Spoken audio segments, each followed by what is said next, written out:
നമ്മുടെ സമാജം ഒറ്റക്കെട്ടായി ഇച്ഛാശക്തിയെ വളർത്തിയാൽ മാത്രമേ ഇത് സാധിക്കൂ, അല്ലെങ്കിൽ സാധിക്കില്ല.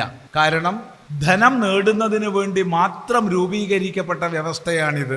അതിനുവേണ്ടിയാണ് മൺട്രോ സാഹിബ് തിരുവിതാംകൂറിൽ 1811 ക്ഷേത്രഭരണങ്ങൾ പിടിച്ചടക്കിയത്.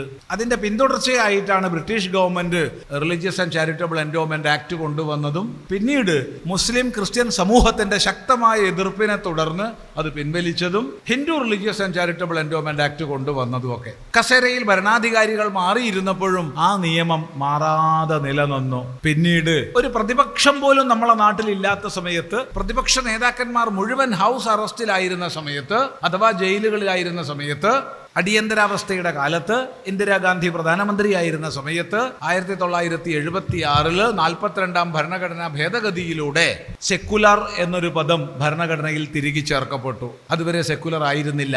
എന്നാലെങ്കിലും ഒരു മതവിഭാഗത്തിന്റെ ആരാധനാലയം മാത്രം കൈക്കൊള്ളുന്ന ആഭാസം നിർത്തിക്കേണ്ടതായിരുന്നു. സാധിച്ചിട്ടില്ല.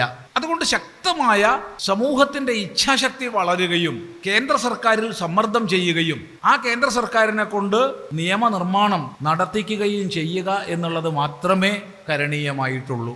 അതിന് ഒറ്റക്കെട്ടായി നമ്മുടെ സമാജം പ്രവർത്തിക്കുക. ആ പ്രവർത്തനത്തിൽ തീർച്ചയായിട്ടും സന്യാസി സമൂഹവും കൂടെ ഉണ്ടാവും എന്ന് ഉറപ്പ്.